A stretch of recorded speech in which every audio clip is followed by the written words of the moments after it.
Welcome. Thank you very much for being here to our final dialogue of the year. It's great to have you. Before we get started, we'd like to play a short video. For more than a century, HNTB has connected the people and places of Los Angeles. By creating infrastructure as innovative and diverse as those who call LA home, we are bringing Angelenos together and expanding opportunity. We are here to create the Los Angeles that's important to you, to all of us.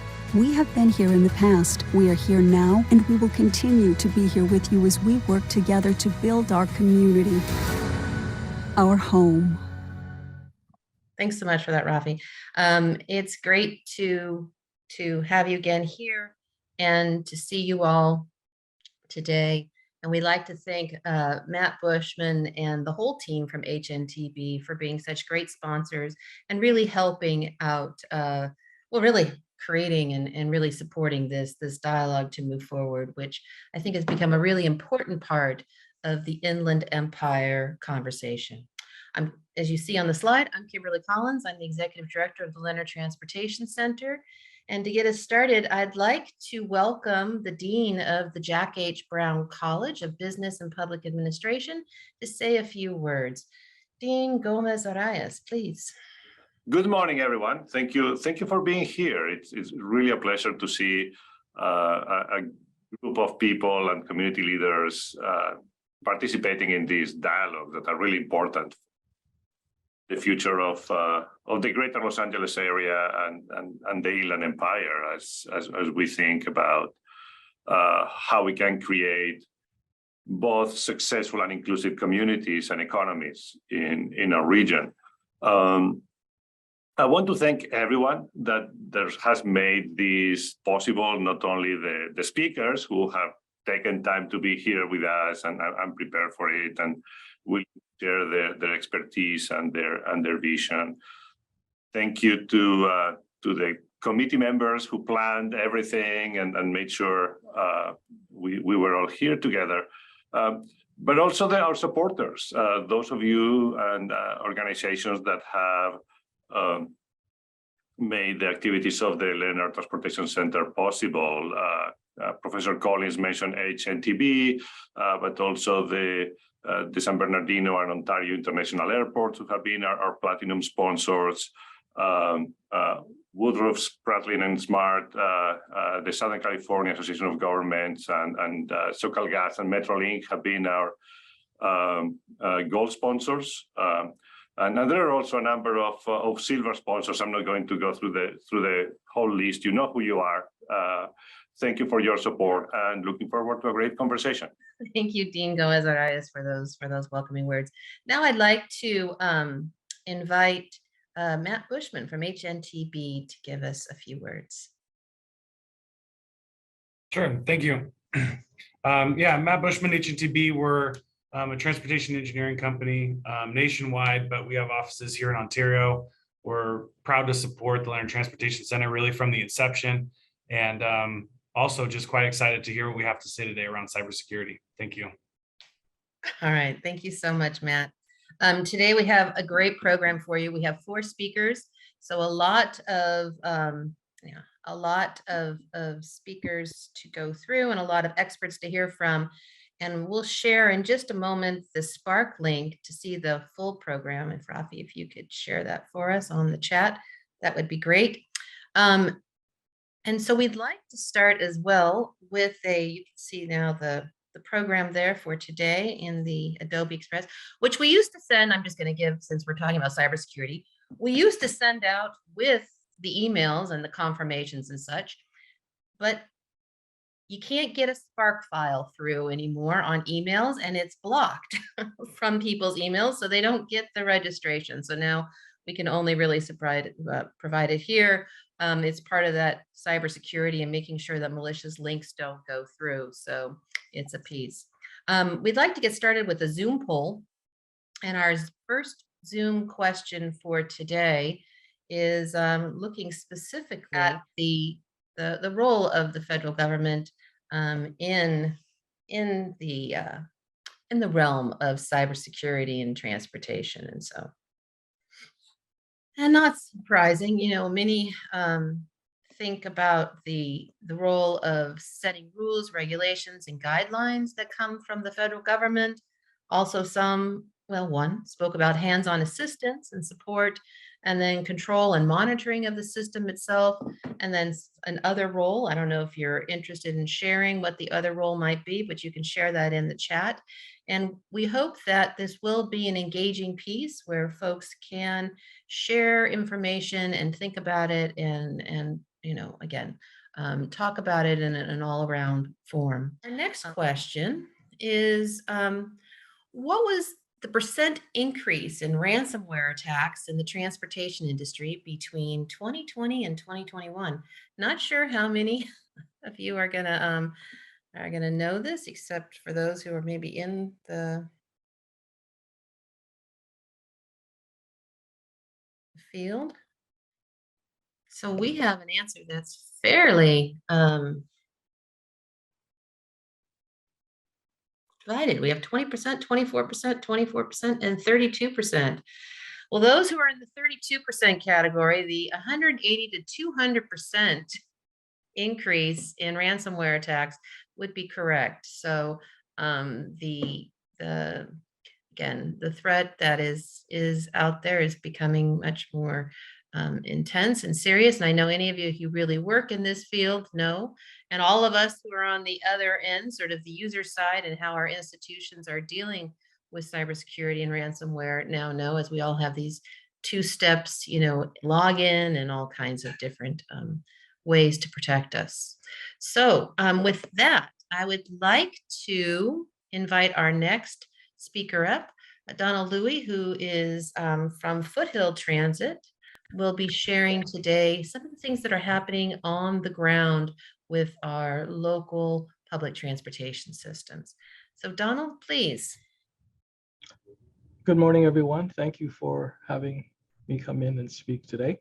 My talk is going to be from the perspective of a transit agency regarding cybersecurity. If I could have my slide, please. Okay, so from the perspective of cybersecurity professionals, the Transit Research Board, and the national academies, the risk to transit agencies to cyber attacks is based on these facts. So this is a report from the TRB, having surveyed transit agencies across the nation here. And they inventoried most used technologies in transit operations, from buses, trains, access services, and search for known vulnerabilities using what we call red teams in cybersecurity for penetration testing and then verifying attack methods. And then test vulnerabilities where blue teams are used to defend against the very attacks, to test the patches to make sure they are securing the vulnerabilities that have been discovered. So from these activities throughout transit agencies, they've come up with these recommendations for all transit agencies on how to protect their inventory of systems. So as a result of this exercise, they provided industry sectors next generation cybersecurity solutions. Next slide, please. Oh, I think you're ahead of me. Can you go back, please? Okay. So public transit agencies are reporting that there is a definite lack of funding, identifying a large variance in complexities of their existing environments, and the lack of expertise about what is next generation. So these approaches are substantial inhibitors to implementing the solutions for the cybersecurity issues. Next slide. Thank you. So what makes transit so complex? So when you identify with transit, what do you have in mind? For some of you, maybe rail or train. For some buses, and others maybe access services or last mile modes such as Uber and Lyft. So some of our transit agencies operate all of the above. For the outsider, they see public transit as a simple sector, basically running transit, but we are much more, and this is what makes transit so difficult to secure. So we are also in the financial business where we sell passes like traditional retail sales. So we're like retail stores. We have mobile ticketing. So we're also e-commerce. We are business on wheels that require us to secure all transactions. So our fare collections on buses are basically mobile ATMs. We're an auto repair shop. We fix our own buses, and we have car washes or bus washes, and we clean our own vehicles. We're in the marketing business, and we also produce materials for our riders and keep them informed. So we run all of these additional businesses in addition to transit for operating hundreds of buses and trains and access services we need to dispatch. To all the customers, we use what we call intelligent transit systems, also known as ITS. So for some agencies, we are capable of tracking in real time, and we can tell how many passengers have boarded and alighted. We are able to announce the next stop and track in real time bus locations to our customers. And we're also able to manipulate the system on the ITS to modify routes if there happens to be a collision or there is construction. And so all of this is done on the fly to run a daily operations. And this complexity is what makes cybersecurity so difficult for transit agencies, because there needs to be experts in so many different fields in addition to just transit. Excuse me. So these technologies are just to name a few, and to have a person with knowledge of all these systems is highly unlikely to know every single system and how it operates. To ask the subject matter expert on each of these and then how to secure it or to change the policies to make it more secure is very unlikely. So either you have a person of knowledge on operations who know how to operate the software or equipment, but to also know cybersecurity practices is very difficult. And to bring an outsider to understand how to operate this equipment, how could you secure something you don't know how it works, is the challenge that we're all facing. So outsiders, unless you tell them, can't secure what they don't know. And if you don't know that that's a risk, then it's hard to translate. So this is a huge challenge for many transit agencies right now, is we get all these recommendations, here's these solutions, but what exactly are we trying to resolve? So this requires a cybersecurity specialist who needs to learn these intricate systems, and even a highly educated person in cybersecurity or a third party brought in to secure a system has a knowledge gap that he or she needs to sit and learn before they can begin to secure. Next slide, please. So knowledge gaps identified as a result of lack of expertise concerning the next generation approaches. Transit agencies increasingly rely on third-party vendors, resulting in guidance for procuring services across transit agencies for these very complex environments for cybersecurity goods and services. So in addition to the knowledge of equipment, there is also a gap in knowledge of how to procure cybersecurity solutions and how to vet these vendors. So the catch-22 moment here is procurement needs to know the guidelines to hire third-party vendors, because the guidance identified is how to vet third and fourth party suppliers. So many of us do not look who their outsourced suppliers are, and that they also need to be vetted. And that probably right now is not being done, which that needs to be made aware to all transit agencies. This lack of understanding need actionable items, as mentioned earlier. Do we need to have cybersecurity for these projects in case things don't go as planned? And then the question is, will the insurance pay if the error is on the agency side? Is a big question. Is that worth the investment? So a big knowledge gap for transit agencies is the gap in employee knowledge and skill set. Smaller agencies do not have employees with knowledge in cybersecurity skills and are unable to recruit, hire, and retain them for a variety of reasons. So the question is, which strategy should they use? Should they outsource the task or train the workforce? Well, outsourcing again leads to a procurement knowledge gap, and then training introduces a new set of gaps. So should transit agencies address cybersecurity skill gaps by developing a transit-specific guidance or a new paradigm solution in what's happening today is known as zero trust architectures? Moving forward, by managing the new workplace and the next generation of employees, do we just start from scratch? What exactly is a zero trust model? I think we'll go to the next slide, please.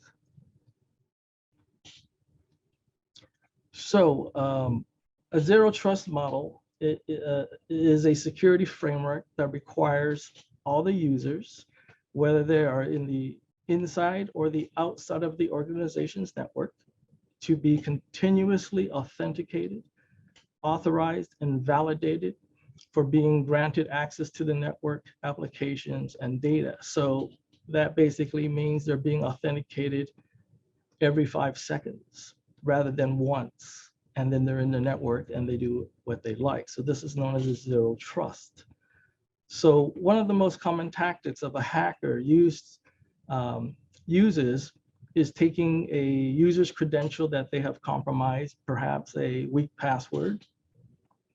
Once they are in the network, their first thing they will try to do is change the credentials that they have to a admin user or a super user within an application or in the network. This will then allow them to manipulate and change anything they like. So with a zero trust, the minute a user tries to change their credentials, that would trigger a denied and they would be locked out of the system. So there's no need for all the monitoring. So that's a totally different design. You don't need the experts. Everything just gets turned off in this particular type of model. So that is a new architecture that has been out for a while. It has not been the primary model yet, but that is one of those suggestions from the TRB. Improved visibility. So what else does zero trust do? The main objective of zero trust is to allow the organization to approve every user and every device every time it accesses the network and a network is requested, with a clear understanding of who, why, and how. This capability, coupled with least privilege, allows the organization to maintain strict oversight of a network users and devices, as well as their activities. Next slide, please. So with the Colonial Pipeline and many other organizations who have already suffered through ransomware attacks, the lessons learned is what we should take away. With any first step on strategies is to identify the risks. Many IT and security professionals are working hard to integrate cybersecurity solutions that are mostly information technology and operational technology. So what we are termed IT and OT. Many organizations started to implement cybersecurity strategies. Its primary focus was on informational technology. IT is defined as a computer hardware and software used for creating, managing, sharing, and storing digital data. This can be on-premise or in the cloud, such as email is an example of IT. Most, if not all, networks started as an IT infrastructure.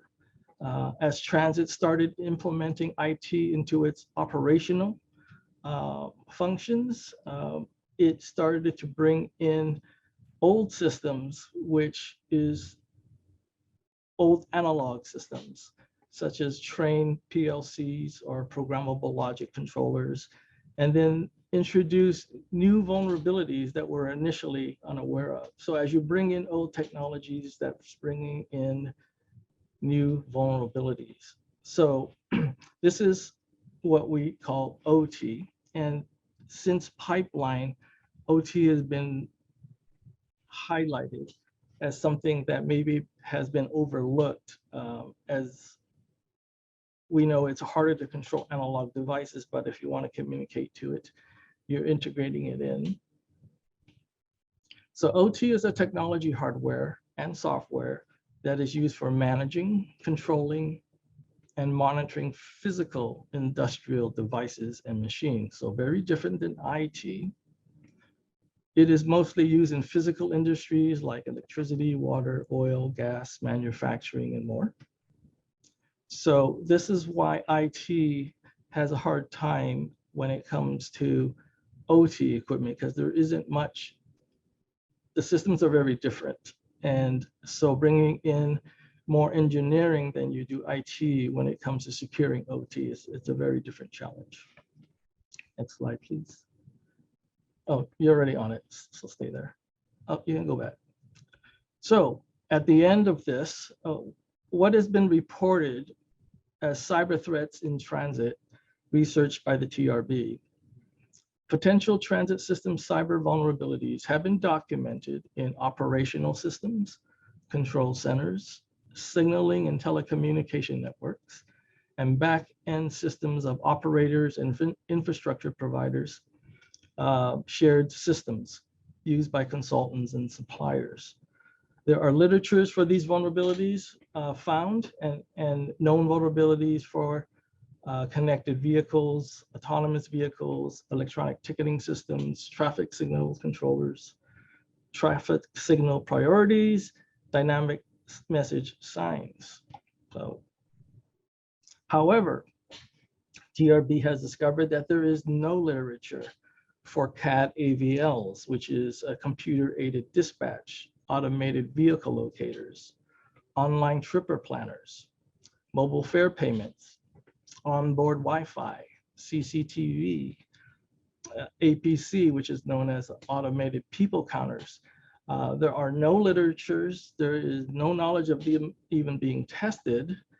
And so it is reasonable to believe and expect that security vulnerabilities do exist in these technologies and have yet not been discovered. So the takeaway is that people need to understand what secure processes are, how their own work processes work, where security gaps need to be addressed.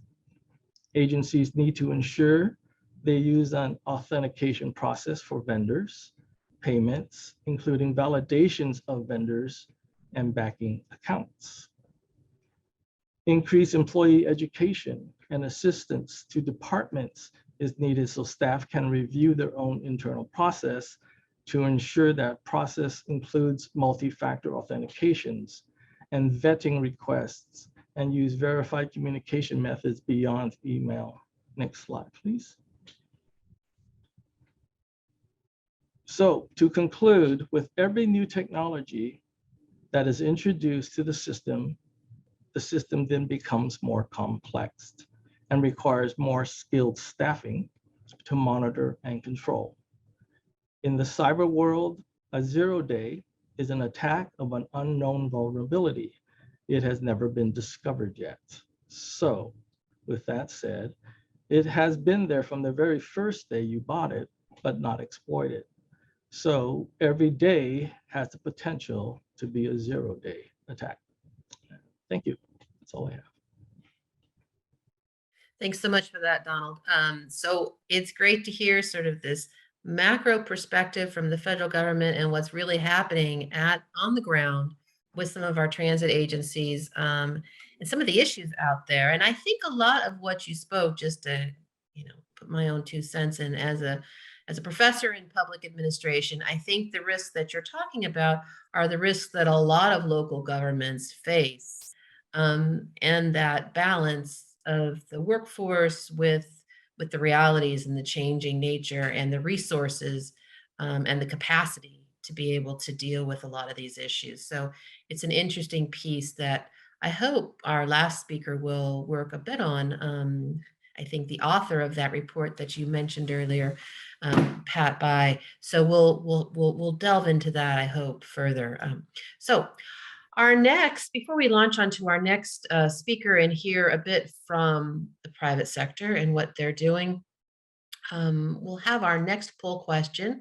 So are data security and privacy the same thing? One of our sort of softball questions out there. So they are not the same. They are interconnected. Privacy is users, security, and then all of our above. So just take a minute here to think about these different pieces. And we'll end our poll. Share our results. Oops, hold on. Share our results, sorry. So they are not the same, they are interconnected, and then all of the above. So Ryan, maybe you can share with us a little bit in your presentation today, Ryan McNamara from Wejo, a data company, and I'll have you speak more, but really thinking about those pieces of privacy versus security.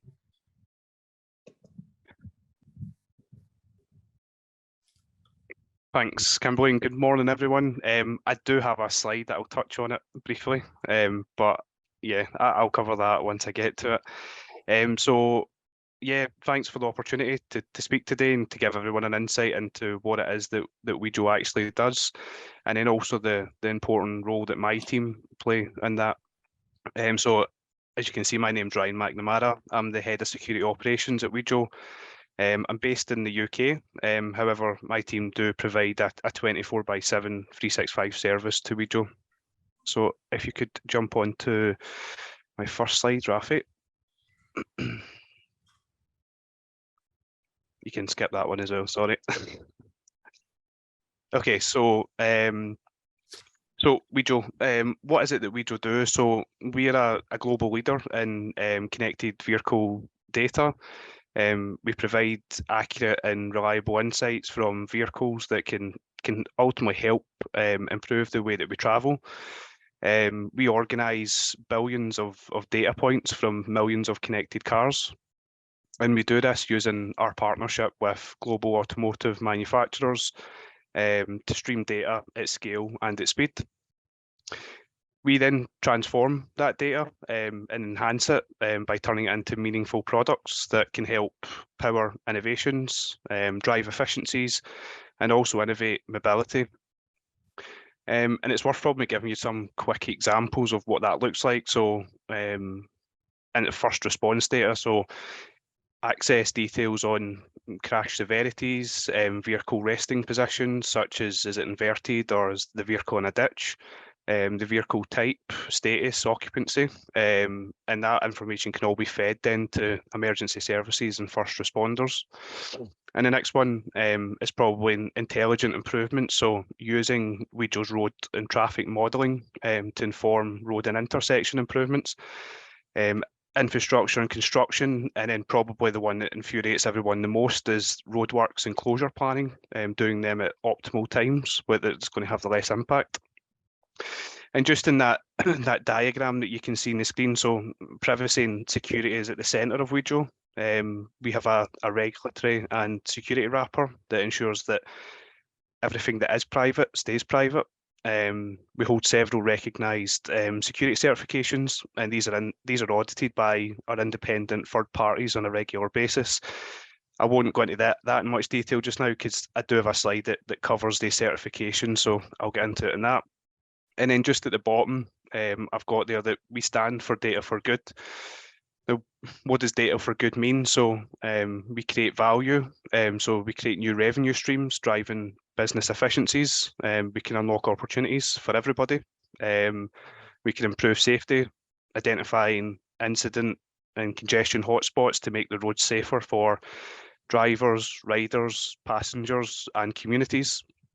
And then enhancing sustainability. So to make our our cities more livable, improve efficiency by predicting and also preventing build-up of traffic and ultimately lowering emissions. And then the last one is increasing convenience, so creating that better personal transportation experience by helping, for example, drivers find a parking spot more easily, making EV charging more simpler, and reducing commute times overall. Next slide, Rafi, if you can. So I thought it probably just be worth sharing some numbers. Again, just this is the volume of data that Wejo is currently handling. And as you can see, the illustration of the car on the left-hand side of the slide, there's multiple sensors in the car that we're collecting information from. And so from our multi-OEM data supply platform, we ingest 18.6 billion data points per day. As of the 1st of September, we had actually ingested more than 18.4 trillion data points covering 4 continents, with roughly 13.7 million vehicles on platform. Next slide, Rafi.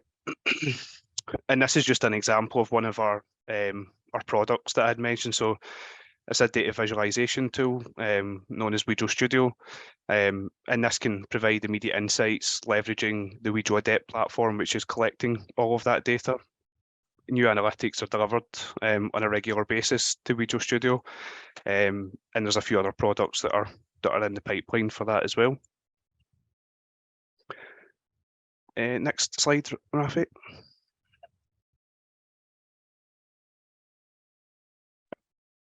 Okay, so just probably firstly, before I go into security operations, which is mainly my bag, it's probably worth just giving a bit of background into the department, because we are part of a bigger team.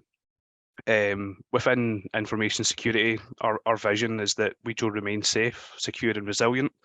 And we do this in a combination of people, processes and technologies. We work on our strong security culture at Wejo. We support all of our colleagues and customers, third parties, vendors, to make sure that we're all security aware. We always take an intelligence-led and risk-based approach to security at Wejo, against all internal and external threats. So, as I said, information security is probably split up into 2: security operations, which is my area. We've got kind of 3 main focuses. One being security engineering, incident response and our security operations, and then our project consultancy. And that's really just to ensure that all the operational elements of our security strategy are delivered. But again, I'll come on to that in a bit more detail in the next slide. Security governance. So this is the information security governance team are responsible for a number of risk, policy and ISMS framework related activities. So that includes our managing of our third party risk framework. So any new or existing supplier base, they'll have due diligence conducted on them to ensure that they have appropriate security controls if they are managing any of the Wejo data. Managing our ISMS and ISO accreditation. So that really entails ensuring that all the security processes and practices are governed in line with our ISO standard.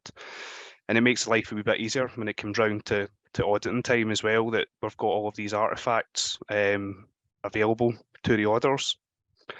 They manage our policy framework, so not just ensuring the fact that we have the right policies and processes in place, they make sure that they're reviewed and updated on a regular basis. And probably the most important part of all of that is making sure that it's communicated to all staff at Wejo and everyone's got an understanding of what these processes and policies look like.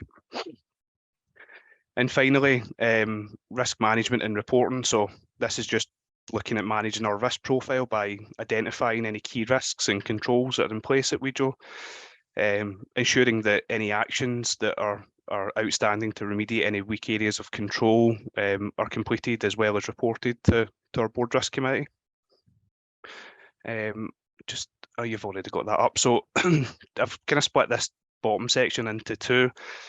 And hopefully this answers your question, Kimberly, about the different or information security versus privacy, or it'll at least hopefully touch on it. So at Wejo, it is two separate teams. I say we do have this regulatory and security wrapper that is around all things Wejo. And it is really important that information security have a close working relationship with our privacy colleagues. I think probably for me, within security, our goal is to provide protection for all types of data and information. We look at protecting the full lot. Privacy have a focus on the protection of sensitive information related to individuals and organisations. So I think they both have their place. They both focus in different areas, but they do need to work together. As I say, we have regular contact with our privacy colleagues, and I've always been of the view, and I don't know how controversial it actually is, but security can always be achieved without privacy, but privacy can't be achieved without security. The two of them do need to work hand in hand, but they are separate. So hopefully that answers your question, or at least my opinion of that question, because I know it's quite an interesting one. In terms of certification, so I'm not going to read out all the certifications, but we have obtained these certifications listed in that box as part of our commitment to ensure that all of the data that we hold is done so securely. Probably the big one in there is our ISO 27001.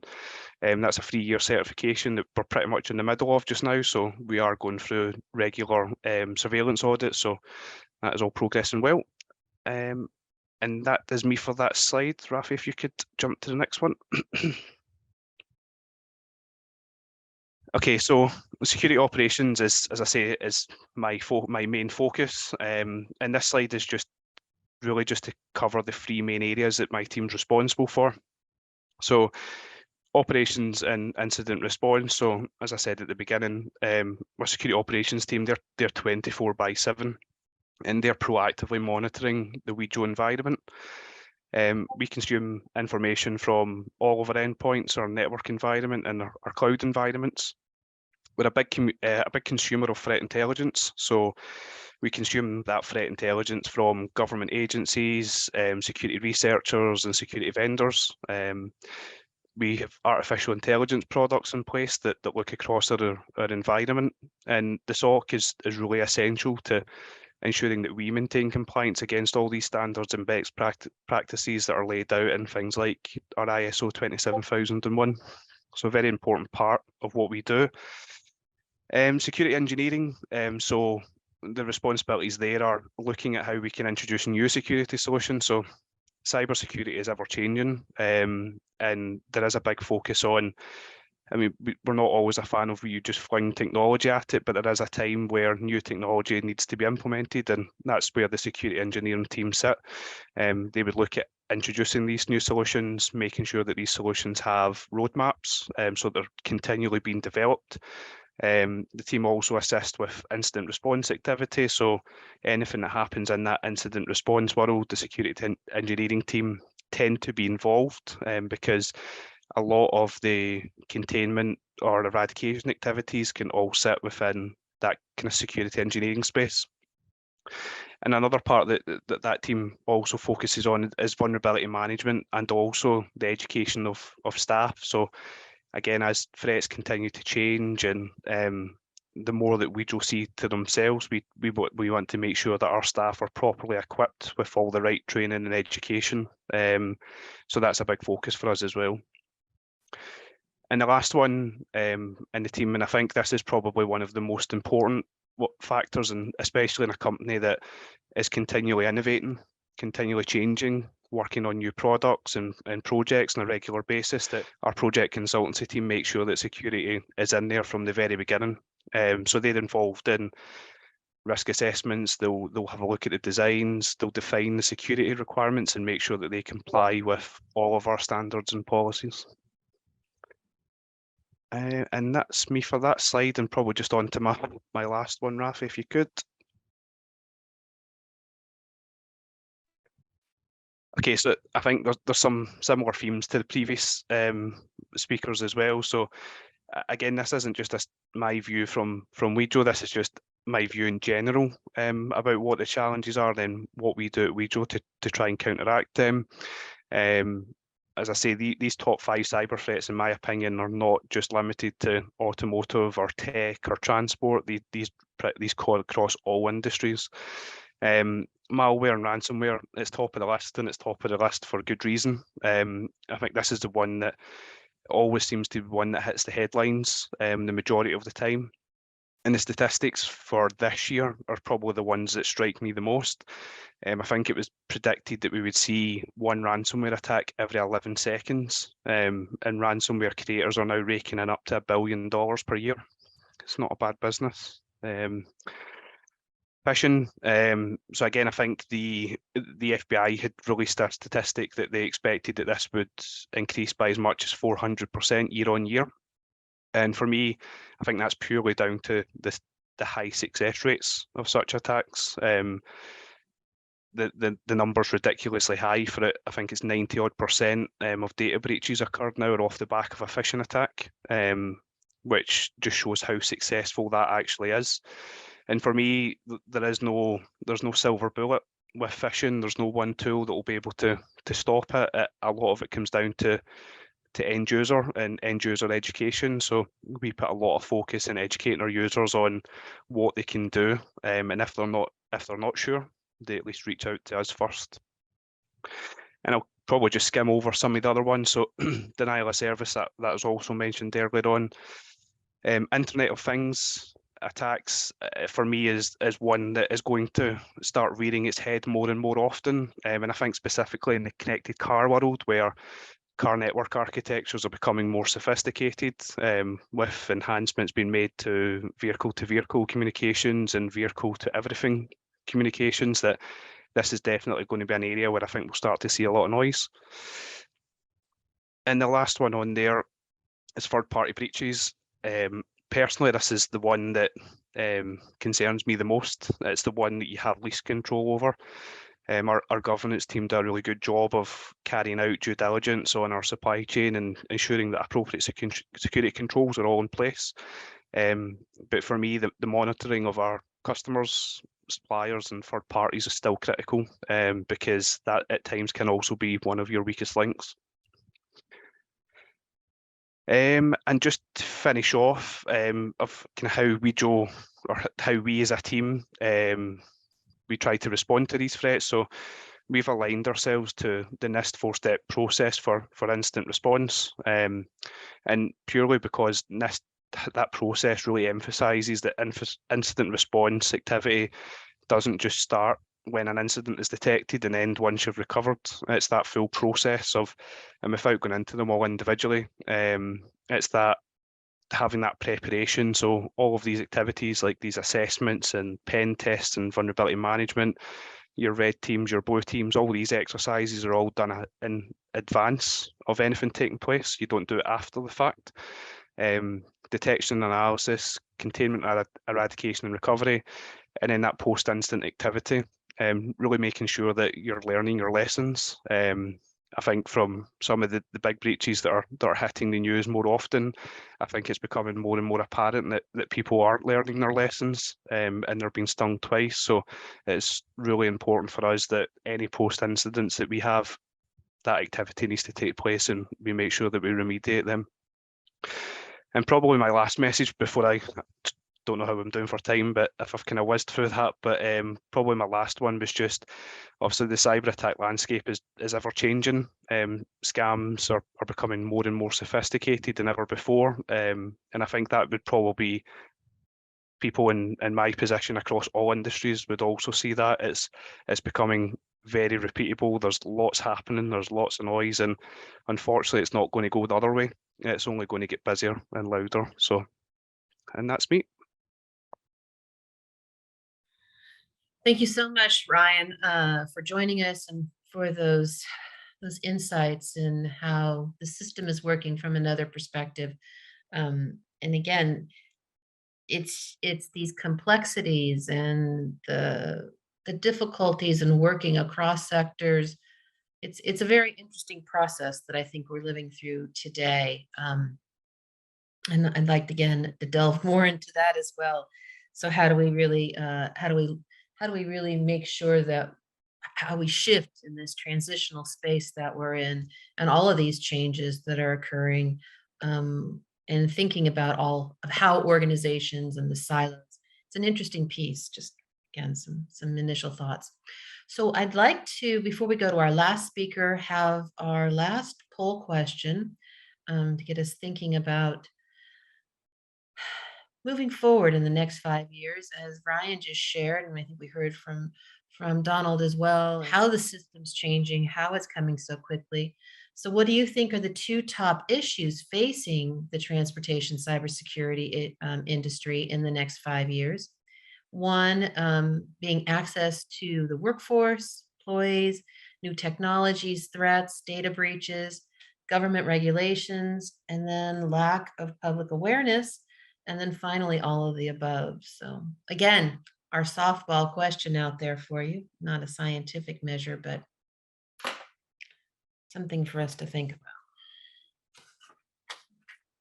Keep the poll open just for another few seconds, and then we will close it out and go to our last speaker of the day.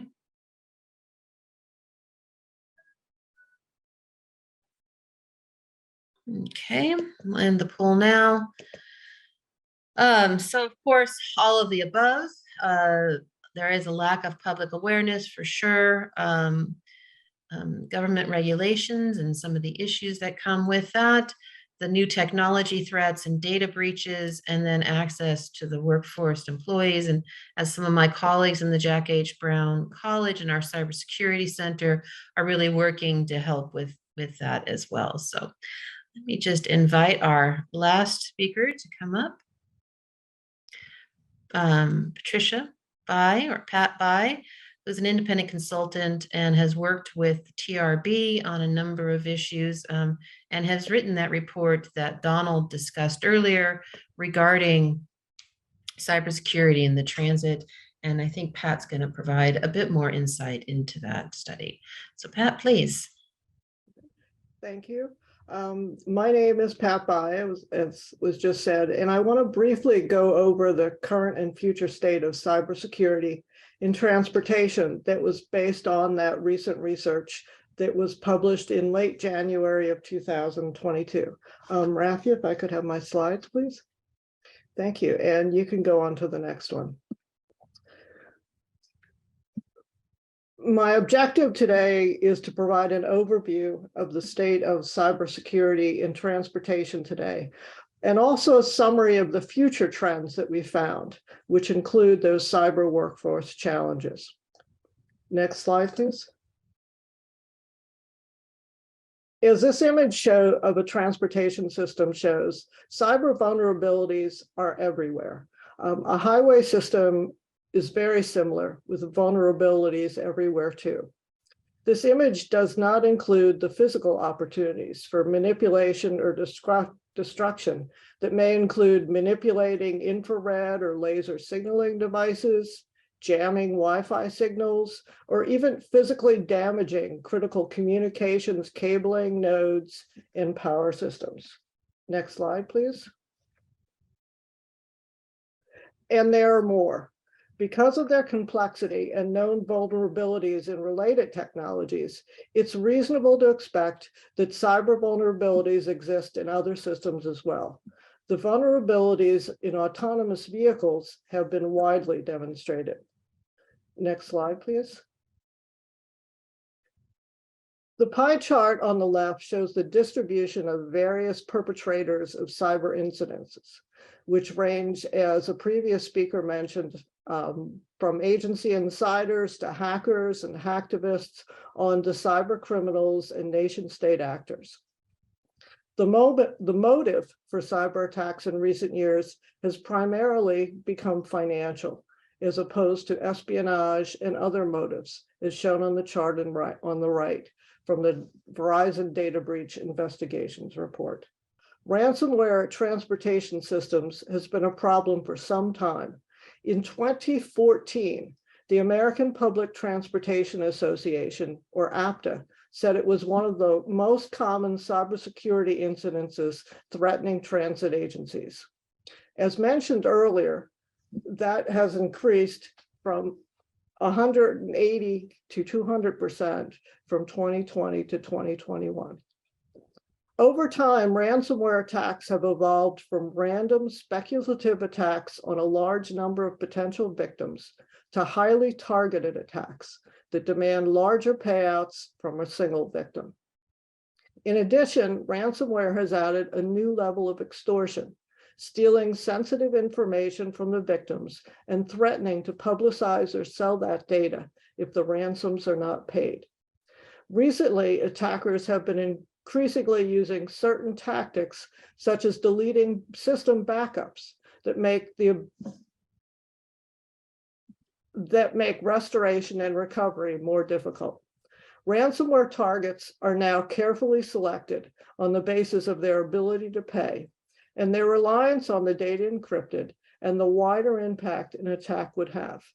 Critical infrastructure providers are targeted because their services are essential, making them likely to pay ransoms or fear public exposure. Next slide, please.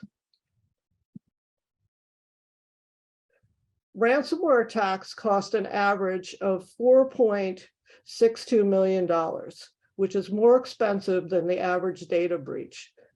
These costs do not include the cost of the ransom.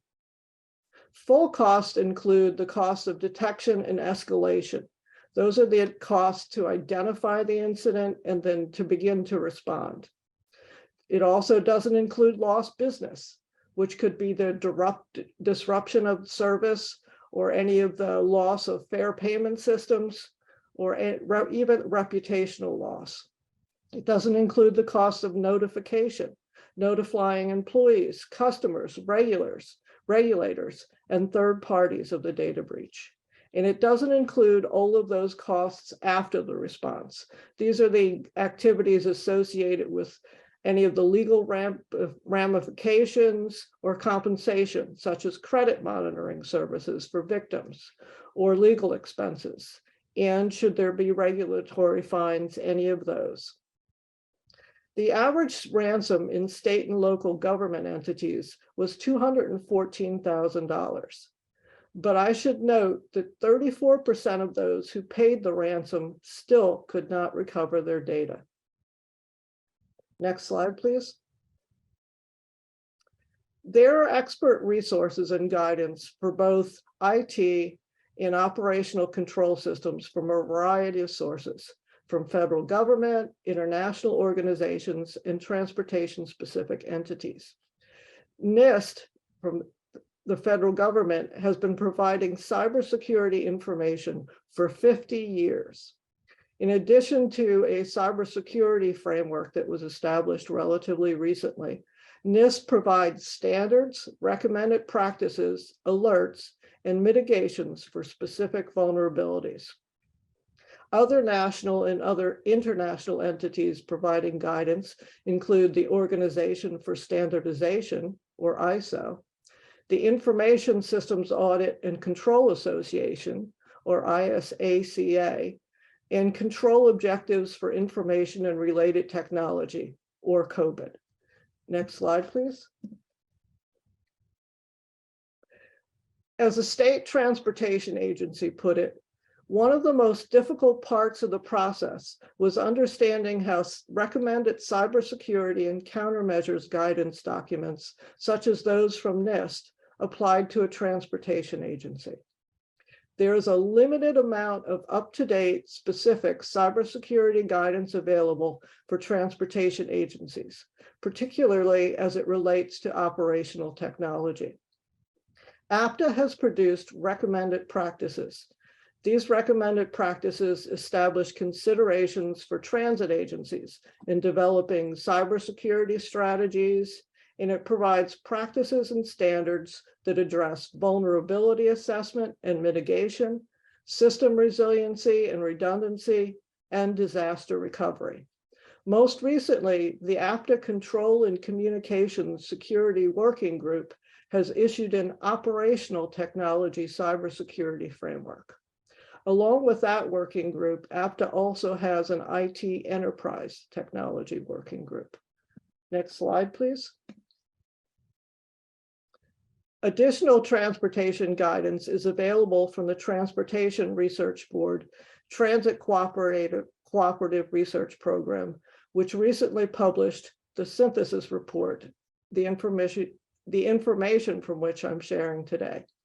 Together with the National Cooperative Highway Research Program, joint cybersecurity reports were published on the protection from cyber attacks and an update to a Security 101 guide that includes cybersecurity.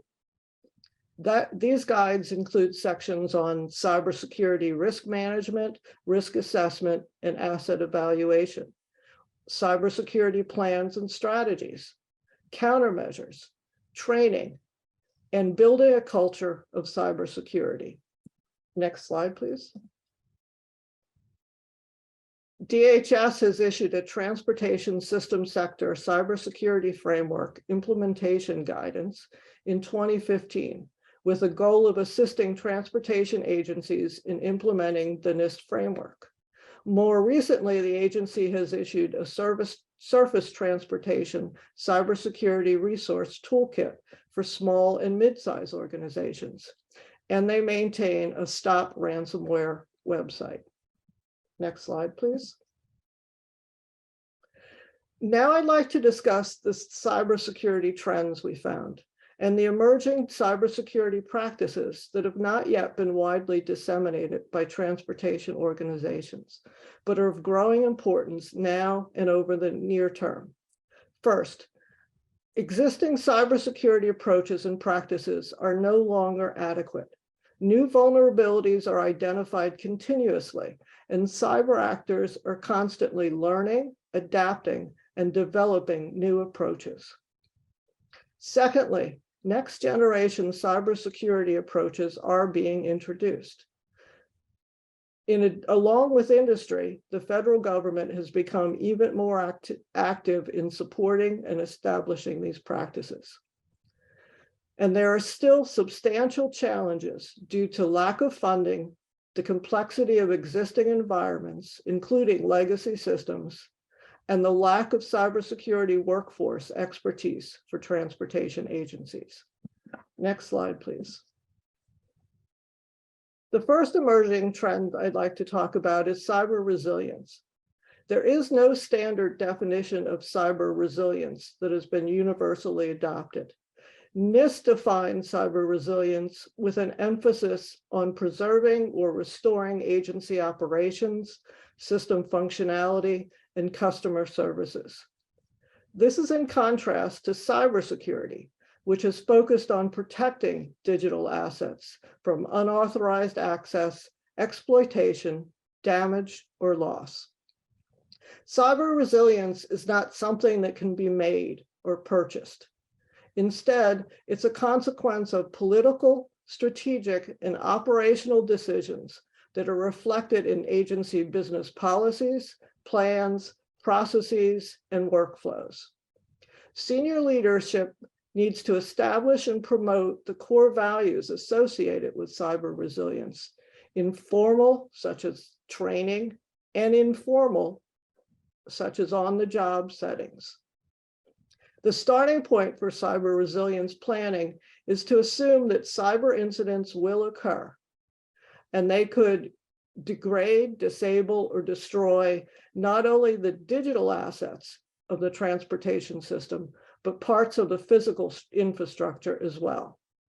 Techniques or suggested practices for improving cyber resilience range from formal engineering approaches as outlined in NIST documents to more informal multi-step processes. Next slide, please. A previous speaker talked about cyber insurance.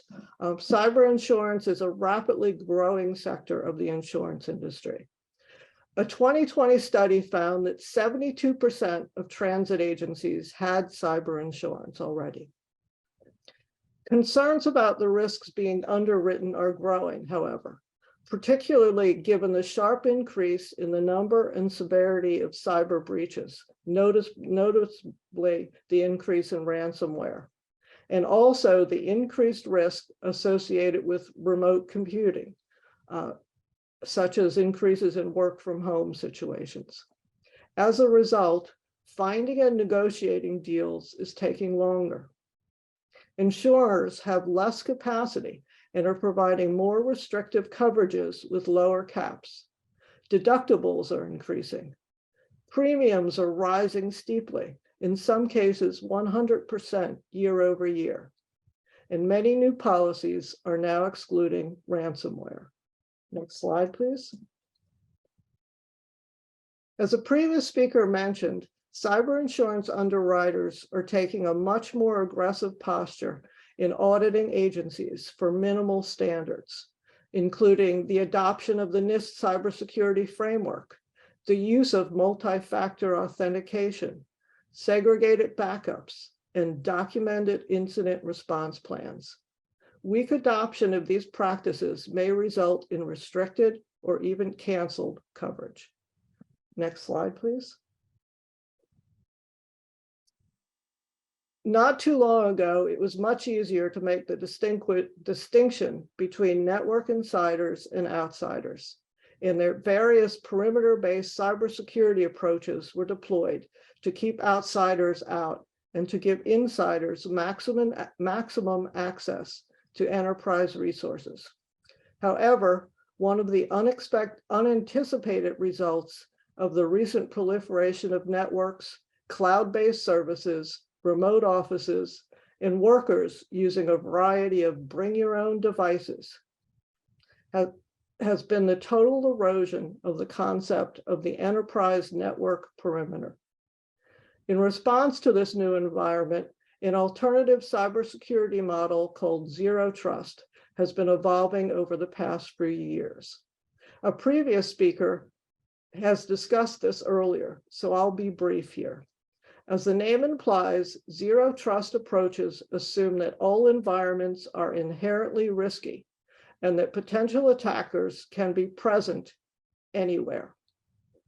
Further, Zero Trust approaches generally do not make the distinction between enterprise and non-enterprise environments. The computing environment as a whole is continuously monitored and adaptively protected.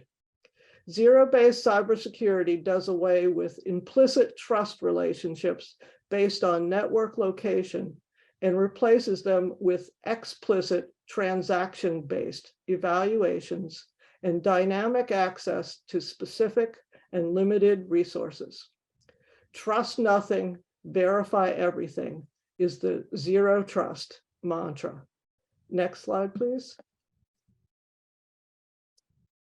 Let me talk briefly about the findings of a 2021 San Jose State Mineta Transportation Institute survey on transit agency security. Just over 80% of agencies that responded to the survey believe that they're prepared to manage and defend against cybersecurity threats. And yet, only 60% have a cybersecurity program in place. Most transit agencies do not have many of the basic policies and procedures in place to respond in the event of an incident. 42% don't have an incident response plan. And of those that have one, over half have not had a drill in it over a year.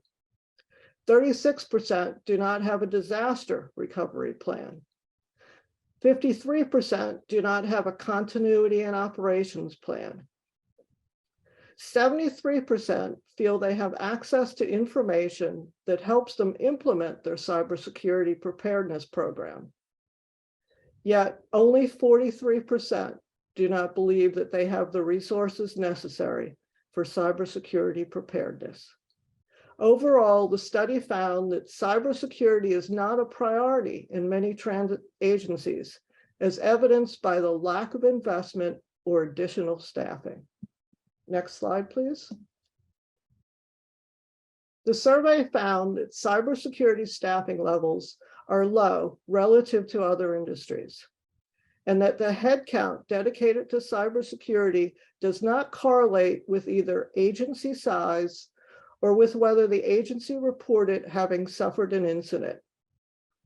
Many transit agencies have yet to define the roles and responsibilities and the necessary knowledge, skills, and experience for many of the cybersecurity jobs. Of those that do have cybersecurity staff, transit agencies do not have employees with the requisite cybersecurity skills. Only 38 of the 90 survey respondents have certified cybersecurity specialists on staff. And there is no consensus within the industry on which certifications to require among potential new hires. Next slide, please. In terms of cybersecurity skills, disparate institutional, cultural, and organizational domains collide. Cybersecurity is generally the responsibility of IT personnel. Control systems are usually the responsibility of engineering and operations personnel. Implementing cybersecurity for transportation requires having a good understanding of security and the control systems and the operational environments, as Donald from Foothill Transit mentioned. Add to that the fact that transportation agencies are increasingly unable to recruit, onboard, and retain cybersecurity staff. Competition for competent cyber staff is global, and it encompasses all sectors.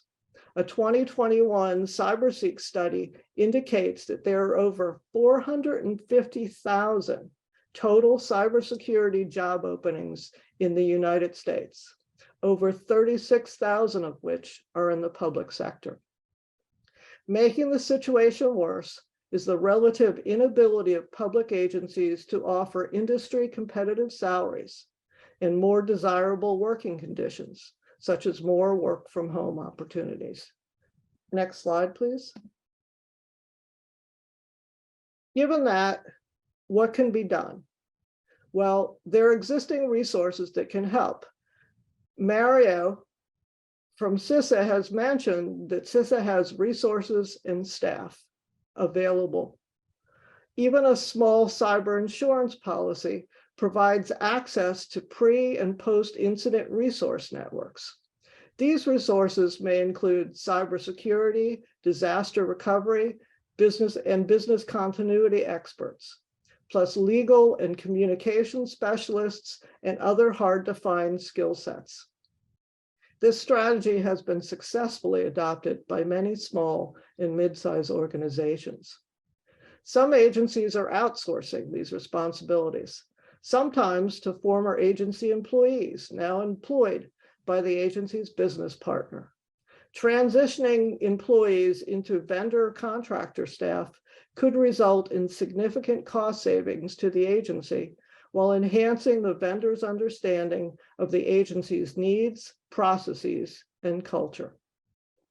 Transportation agencies are also exploring the use of apprenticeships, internships, scholarships, and other initiatives to increase the number of eligible applicants for in-house positions. Next slide, please. So given all that I've just presented, I'd like to leave you with some questions to consider. First, how do we transition all of the legacy systems that are in place, those without the security we need now and with limited ability to be modified to be more secure? Next, since today's cyber environment is a complex amalgam of in-house commercial and open source software running on a variety of platforms and devices and accessible to employees on-site and off-site, along with a variety of legitimate outsiders, including vendors, contractors, and subcontractors, how do we address these remote workers and their consultants? Third-party cyber risk has increased significantly, particularly in the case of multi-tier supply chains. So how do we vet third-party systems and software? And finally, how do we find cybersecurity staff with the transportation agencies' increasingly limited budgets and resources? Next slide, please. Thank you for giving me this time to provide a summary of the work I've done recently. You'll find my contact information and the link for where you can obtain that transit cybersecurity synthesis. All right. Thank you so much, Pat. That was great. Rafi, I'd actually like if you could go back to Pat's questions, because those are some of the many of the questions that I actually have for our speakers. And maybe we can move into those questions. But first, before we do that, I'd like to open it up to anyone in the room if you have any questions for our speakers. And you can either put it in the chat, or you're welcome to ask directly.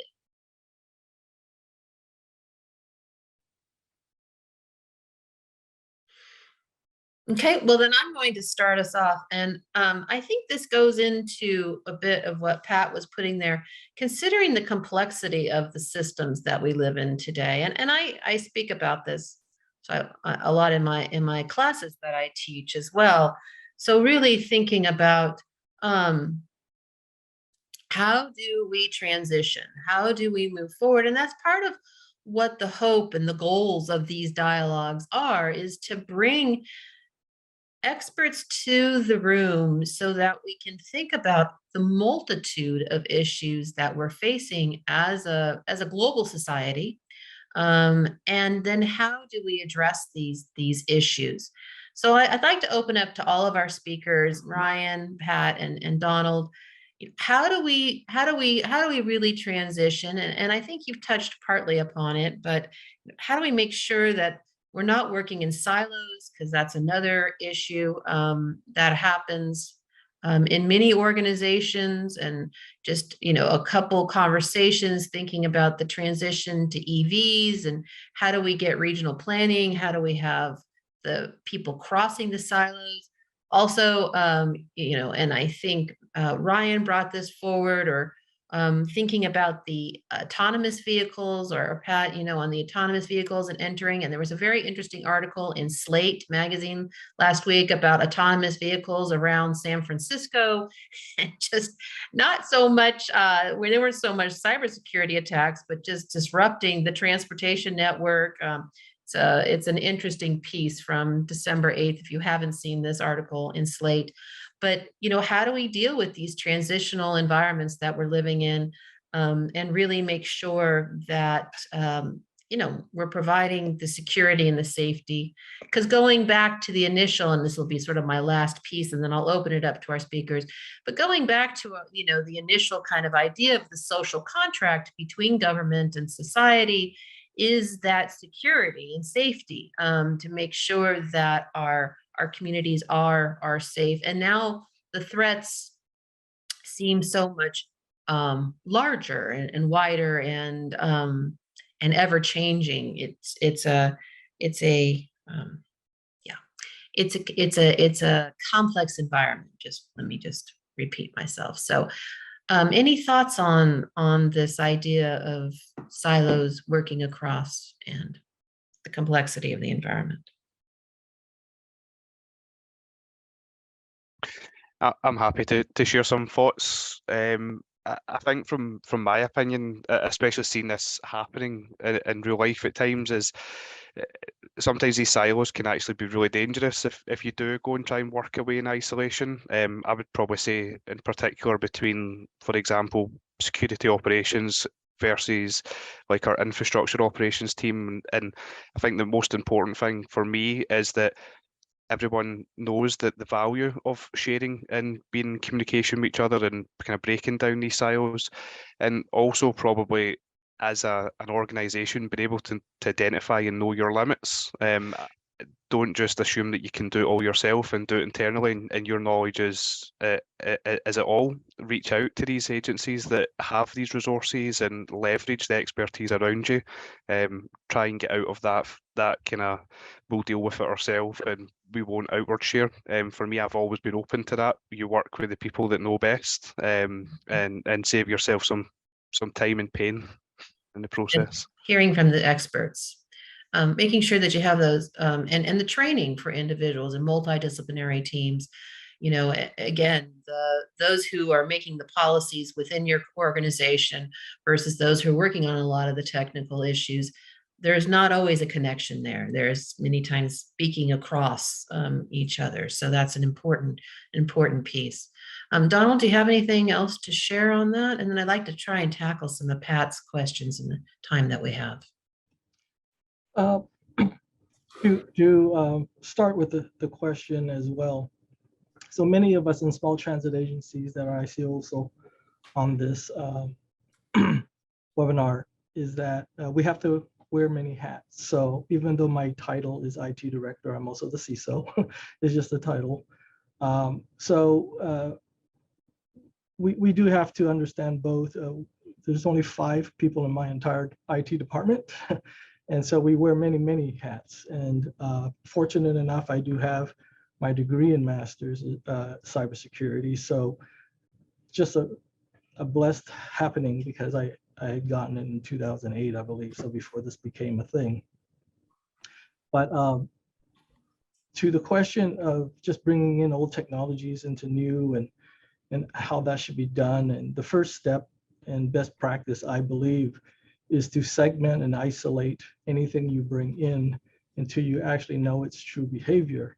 So as an IT person learns what is actually being introduced, you have to monitor it. In order to monitor it, you have to put it on the network and make it live. So by segmenting, you can actually put in a router and completely segment it from your main network, and then only allow the traffic perhaps in one direction from it, so you can learn what its behaviors are, and then slowly allow least privilege information in and out until you really have confidence in that old network is secured by what its behavior is. And so for those of you who have those old systems, that's what I would recommend, is just to segment and then to monitor its behavior, bring in your third-party experts to help you analyze if you're unaware of how to do that. But that would be a safe practice, I believe, to go and do.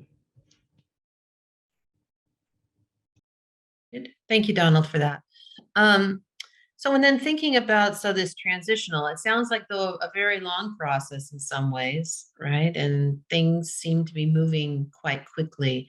So it's specifically looking at the remote workers and the consultants. Any thoughts on from Ryan, because you work with a team that's based primarily in the UK, but I think you probably already have members in other remote locations. Thoughts Yep. on working and addressing with remote workers? It's definitely a concern. It's definitely an issue, I would say. And I think if any organisation told you that it wasn't an issue or concern, they would be telling lies. But yeah, from my point of view, Wejo does have a footprint across the globe, just because of the markets that we're in. And that is a challenge, having to make sure that we can, again, probably back to like our standards and processes from a security point that we set out at the very beginning. It is difficult to maintain them when you go into areas where you've maybe just got basic logistics concerns, trying to, for example, if we're building new laptops for our staff in Manchester, but they need to be shipped out to Japan, for example, that comes with obvious issues. So that's a never-ending one for me, unfortunately. But it's one that we monitor closely, and we're always looking for improvements in that area. And we work very closely with our service delivery teams that look at what standards we need to build these devices to, what can we do in terms of maybe shipping directly from a third party opposed to us getting it and shipping it out. So yeah, for me, it's definitely a concern. And probably the only other one I would add to that is the world of BYOD and bringing your own devices, because again, that's becoming more and more popular. And I think in a day and age when companies are looking for cost savings, and that does open the door to, you can make savings there, but so long as you do it the right way and make sure you have all the policies and the controls in place, that doesn't open you up to the risk of BYOD, because you lose a lot of control in that space. Yeah, Thank you very much.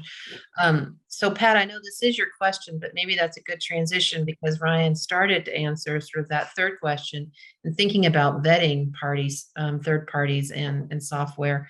Any thoughts on the research that you did and how that?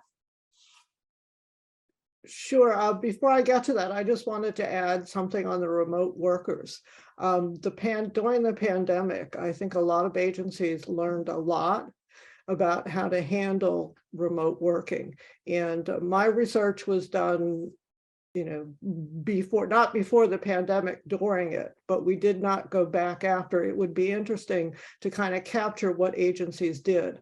One agency I know I talked with actually discovered that they could not do any updates to their system remotely, which is a very good, secure practice.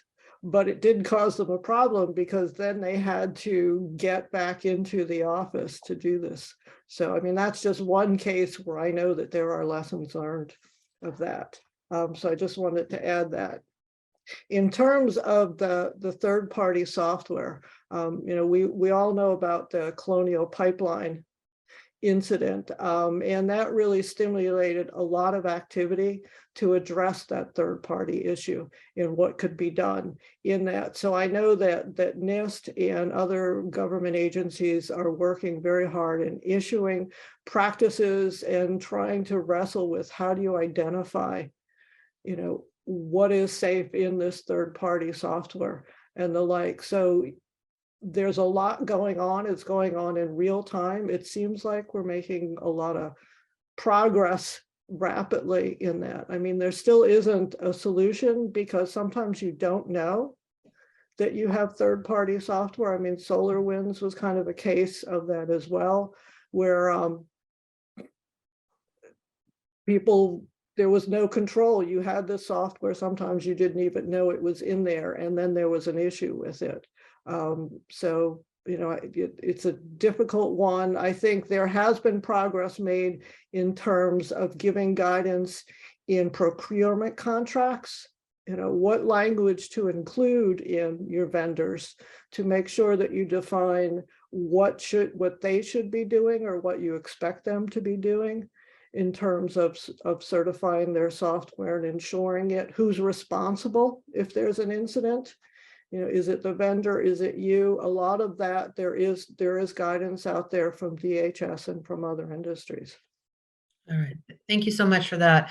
And then our final question, and maybe Donald and Ryan, as you all work in this field of acquiring cybersecurity staff, any thoughts on how and I don't know if my dean as well, because speaking briefly on our cybersecurity program and some of the work that we're doing at the Jack H. Brown College would like to speak, but how do we really address these issues? And I know my colleague, Tony Colson, who runs our cybersecurity center, has shared with me, the lack of cybersecurity experts that are in the field. It's a tremendous number of well, the need is just tremendous that's out there. Donald, any thoughts on the hiring process? Well, we had to go through the process, and we actually had to hire during the pandemic, which was interesting. But as everyone noted here, it's hard to compete with corporate when you're looking for knowledgeable cybersecurity analysts and positions. So we took the position to at least take a person educated in it, so we didn't have to start from ground up and then slowly teach them how to become an expert in the field. So you have the resources when you purchase your equipment for security, then utilize that contract that you have by putting a new person in. They pretty much have an open door to ask the engineers all the questions they do or do not understand, and actually have a really good kind of tutor.